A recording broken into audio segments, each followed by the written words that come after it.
Greetings, I'm Elijah Sun, card 19, and this is the tarot lesson on numbers. So, throughout the entire tarot deck, you will see numbers on virtually every card except for the 16 court cards, but every other card has a number on it. And so, there's a significance to the numbers in the tarot deck, and so just an idea of what's going on with the numbers, and just giving a background on that. We do have 1-0 in the deck, and the 0 just represents the beginning or a start or emptiness, or in some situations 0 represents God. So the emptiness or the Tao, a very powerful emptiness. Throughout the rest of the deck, we do have 4 aces. Aces represent here, and I'm going to use the wands, just a suit of wands, just to introduce the numbers. Aces represent chaos, the center, the beginning, or a start in general. Number 2, they represent duality, balance, and conflict. Sort of left brain, right brain, conflict, left and right conflict. 3s represent bringing the conflict to fruition, so making something out of the conflict. They represent action and achievement. 4s represent completion, rest, stability, and the home life, generally about a home life though. So the 4 is very stable cards. 5 is a card of humanity. It's a card of justice, uneasiness, corruption, and sometimes stress. So 5 is, in Eastern mysticism, 5 is a card of a lucky number, whereas in the West we sort of see 5 as somewhat unlucky.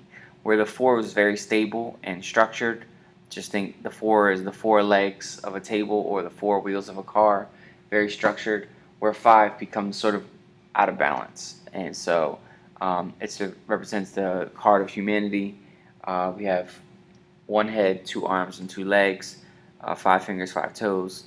And so the number 5 represents humans. So it could go either way. Humans sometimes are amazing. Sometimes we suck. Alright, number 6.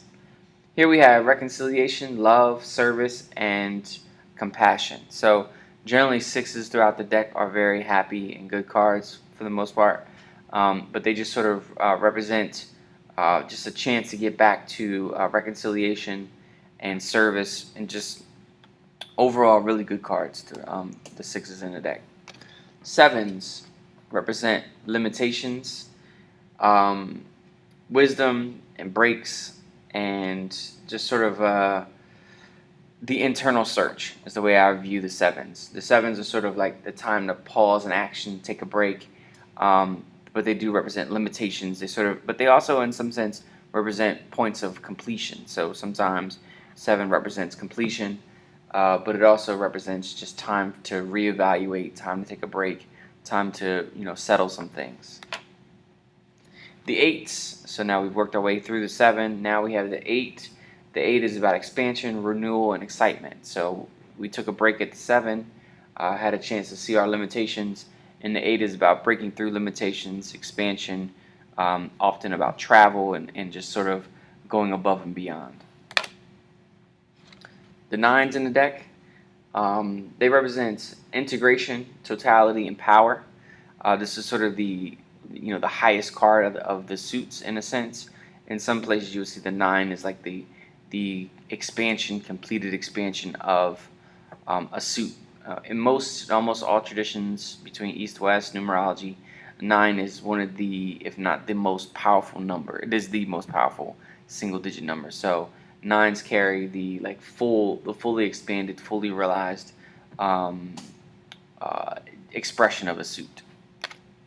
10s are tricky because in the number system, in the school system, we see 10 as the final number, the final base number, but 10 is really a starting number. 10 is 0, 1, which reduces to 1. It's a new start. So 10s are really endings and starts at the same time. I think of them as graduations. So culmination, strength, and graduation. Those are keywords for the 10s. Just think of graduation. Oh, you finished high school, or you finished college, but now you start your life. So it's an ending and a beginning at the same time. Up next we have the pages. So now we're getting into the court cards, the unnumbered cards. Pages are transitions. They're very physical. They may represent children or physical or sexual strength. Those are keywords for pages. They're similar to aces in the sense of new starts. Up next we have the knights, and they represent mental sharpness and mental and spiritual awakenings. So a sense of being mentally and physically strong.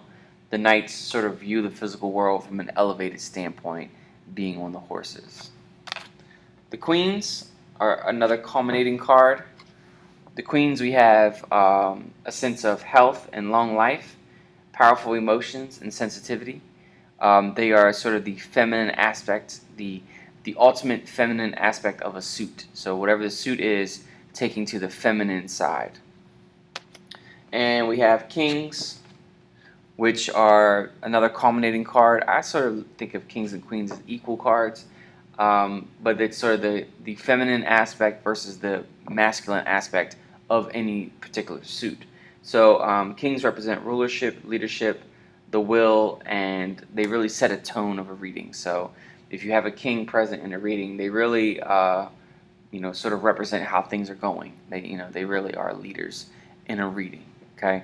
One more thing I want to add real quick. I'm just going to grab a few cards from the major arcana. So here we have Temperance. This is the first one I grabbed. Temperance is the 14 card. 14, the 1 and 4 reduces to a 5. So this is considered a 5. The Devil card, 1, 5 is considered a 6. So they reduces to a 6. The Tower is 16, reduces to a 7. So we get the idea of limitations here with the Tower. Then we have the Stars, 1, 7. The idea of 8. 8 is a card of expansion. The Star can be seen as expansion. The Moon is 9. It's sort of 1, 8 reduces to 9. It's sort of an ultimate card of the Moon, of the major arcana. And here we have the Sun, which is 1, 9, which reduces to 10. And that's sort of a card of rebirth, restart, starts over again. So that's just sort of how the major arcana plays in terms of numbers. So you can always reduce numbers. And in numerology, a number like 34 would reduce to 7. 3 plus 4 is 7. A number like 102 will reduce to 3. 1 plus 0 plus 2. So that's just a very quick introduction to numerology and in terms of the tarot deck. All right, thank you. Take it easy.